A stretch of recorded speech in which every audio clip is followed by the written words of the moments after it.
Start. భవన నిర్మాణ కార్మికులు రేపు లేబర్ కమిషనర్ ఆఫీస్ ముట్టడి కార్యక్రమానికి హాజరు కావాలి.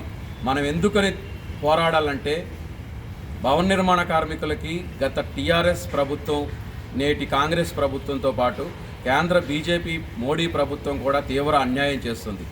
లేబర్ కార్డు నమోదుకు విపరీతమైన దోపిడీ మీ సేవల్లో జరుగుతుంది.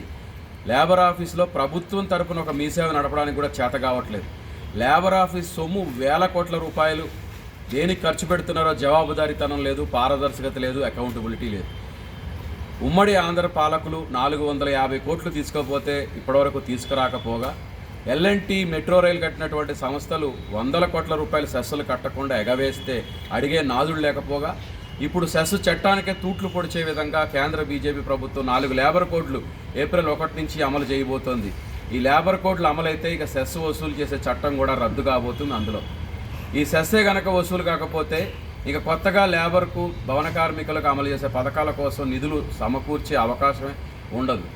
గత బకాయిలు వసూలు చేయట్లేరు. సంవత్సరానికి కేవలం 1 నెల మాత్రమే అధికారులు ఏదో తంతు చేసే కార్యక్రమంగా లాంఛనంగా వసూలు చేస్తున్నారు తప్ప ప్రతి నెల కూడా నూతన నిర్మాణాలు జరుగుతూనే ఉన్నాయి. ఈ నూతన నిర్మాణాల నుంచి అవినీతి, లంచగొండితనం లేకుండా సెస్సును కరెక్ట్గా వసూలు చేయాలని చెప్పిన డిమాండ్తో మొదటి డిమాండు. లేబర్ కార్యాలయంలోనే ప్రభుత్వం తరపున మీ సేవ నడిపి మీ సేవల ఛార్జీల దోపిడీని అరికట్టాలని రెండో డిమాండు. ఈరోజు ప్రైవేట్ ఇన్సూరెన్స్ కంపెనీలకు ఈ పథకాలను అప్పజెప్పి చేతులు దులుపుకునే పని రాష్ట్ర ప్రభుత్వం చేస్తుంది. ప్రైవేటీకరణ చేయొద్దు, ఇన్సూరెన్స్ కంపెనీలను అందులోనే తిష్ట వేయించారు. లేబర్ కార్యాలయంలోనే వాటిని వెళ్ళగొట్టాలి. జీవో నెంబర్ 12ని సవరించాలి.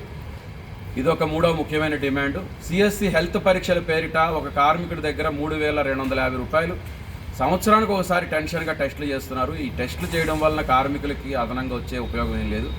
ఏదైనా జబ్బు, రోగం ఉంటే దానికి మందేస్తే, వైద్యం, చికిత్స అందిస్తే దానికి ఉపయోగం తప్ప, నీకు పలానా రోగం ఉందని చెప్పని రిపోర్ట్ చేతిలో పెడుతున్నారు.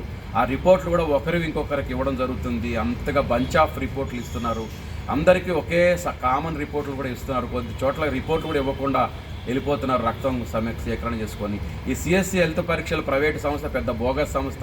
ఈ సంస్థను కూడా రద్దు చేయాలనే ప్రధాన డిమాండ్ ఉంది. అడ్డల మీద మూత్రశాలలు మహిళలకు, శాశ్వత చలివేంద్రాలు, ఇటువంటి మౌలిక సదుపాయాలు కల్పించాలని కోరుతున్నాం.